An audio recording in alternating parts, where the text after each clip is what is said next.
और रतनगढ़ जालान स्कूल की आप विद्यार्थी रही हैं, नेहरा जी की शिष्या रही हैं, आपका स्वागत। सबसे पहले मैं माँ सरस्वती को नमन करती हूँ और उसके बाद जो हमारे मंच पर बैठे समस्त मंचाधीन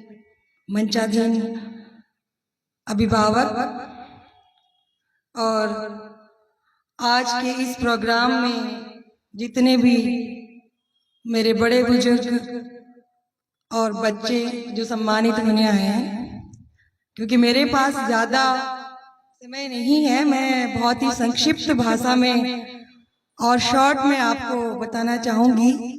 सबसे पहले तो ये कि मैं खुद एक गांव की सरकारी स्कूल में पढ़ी थी, जेगनिया से मैं बिलोंग करती हूँ। तो वहां पे उस टाइम हमारे स्कूल में विज्ञान विषय का कोई अध्यापक नहीं था, गणित विषय का कोई अध्यापक नहीं था जब मैंने 10th पास करी थी। तो वहां हमारी एक मेरे जो गुरु थे वो श्री धन्नाराम जी प्रजापत थे, क्योंकि वो एमएससी पहले मैथ्स के टीचर रहे थे और साथ में मैथ्स के जो टीचर होते हैं उनके साइंस अपने आप ही ऑटोमेटिकली क्लियर होती है। मेरे पापा के मन में एक बार आया कि बच्ची ऐसा तो नहीं है कि कहीं बच्ची के पास तो कोई टीचर ही नहीं है, कोई ट्यूशन वाला ही नहीं है। उन्होंने कहा आप चिंता मत करो, मैं हूं ना।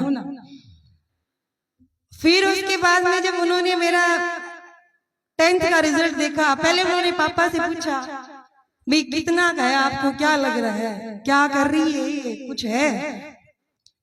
वो पूरे कॉन्फिडेंस से बोले कि 80 से ऊपर जाएगी। ये 2005 की बात है।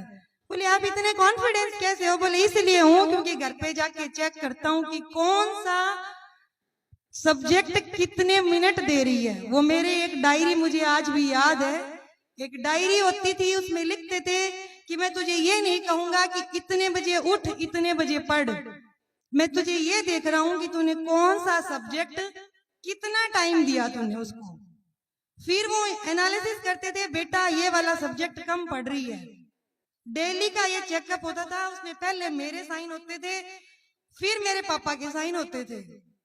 उनको पता लग जाता था कि ये, जबकि वो ज्यादा पढ़े लिखे नहीं थे उस टाइम, मेरा पढ़ाई में कोई हेल्प नहीं कर सकते थे, लेकिन क्योंकि वो आर्मी में रहे हुए थे, उनको इतना एक्सपीरियंस था, ऑफिसर्स के साथ उठते बैठते थे लोग। उस टाइम जब मेरे पापा ने पहली बार बोला कि मैं अपने बच्चों को ग्रेजुएशन तो करवाऊंगा चाहे कुछ भी हो जाए, बोले फौजी पागल हो रखा है, ऐसी बातें करता है। फौजियों के बारे में अक्सर लोग ऐसी बातें करते हैं।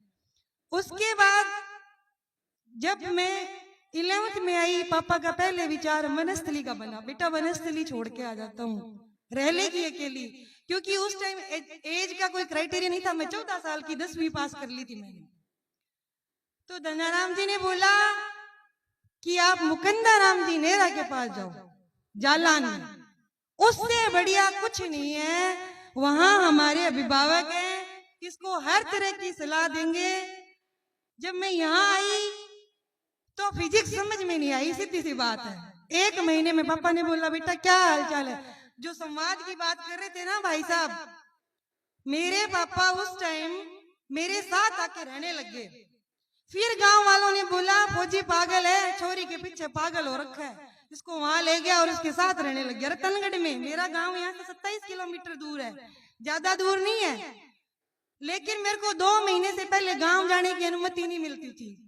यहीं रहेगी, यहीं पढ़ेगी, चाहे कुछ भी हो जाए। तो जब मैंने कहा पापा समझ में तो कमी आ रही है, बोले कोई बात नहीं, तू चिंता क्यों कर रही है, मैं बैठा हूं ना, और देखेंगे ऑप्शन, बदलने का विचार आए तो भी बोल देना। लेकिन भगवान की ऐसी कृपा रही कि उस टाइम जो नेहरा जी हैं उन्होंने मुझे इतना मोटिवेट किया। हमारे एक फिजिक्स के गोदारा जी सर थे और केमिस्ट्री के है वो रुलानिया जी थे, बहुत ज्यादा मनोबल बढ़ाया।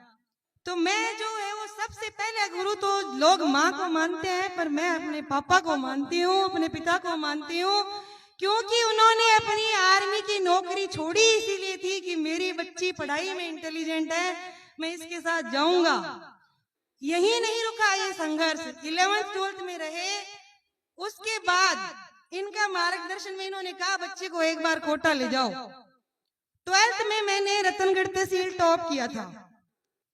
फिर उसके बाद जब कोटा गई, फिर वही वापस वही स्ट्रगल। पापा पता नहीं क्या हो रहा है। पापा बोलते तू क्यों टेंशन ले रही है, तेरा बाप अभी जिंदा है, तू टेंशन ना ले, बस फ्री माइंड से पढ़।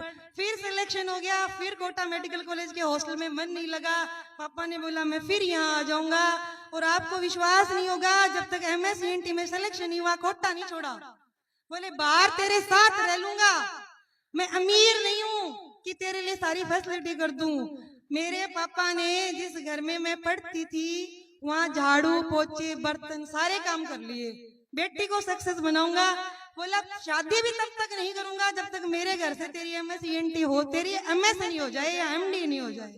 तो मेरा जो है ना वो स्पेशल जो है, आप सारे अभिभावकों से रिक्वेस्ट है, अपने बच्चों का आप 10-15 मिनट देने से बच्चों की जिंदगी नहीं संवरती है। आप पूरा टाइम दो उनको, डेडिकेशन हो। ठीक है आपका काम है, बिजनेस है, उसको नहीं छोड़ सकते, पर कम से कम ये तो पूछ लो एक बार बेटा क्या पढ़ रहा है, एक बार उसका मोबाइल देख तो लो। वो कुछ आजकल क्या हो गया सोशल मीडिया में, बच्चे कहते हैं बापू क्लास देख रहा हूँ। अरे किसकी क्लास देख रहा है, देख क्या रहा है ये तो देख लो एक बार उसको। रील में ऐसे अंगूठा चलता है, पता ही नहीं चलता कहाँ से कहाँ पहुंच जाते हैं।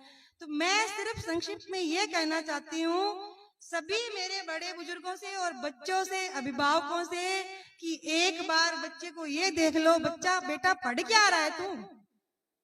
क्योंकि यहाँ तक पहुंचने के लिए या किसी को भी भाई को, सारे देखो ऐसा है कि जो यहाँ 85% से जितने भी ज्यादा आए हैं ना, ये सारे के सारे बच्चे इंटेलिजेंट हैं। सिर्फ और सिर्फ आप उनको गाइड कैसे कर रहे हो, उनका मार्गदर्शन कौन कर रहा है, ये इंपॉर्टेंट बात है।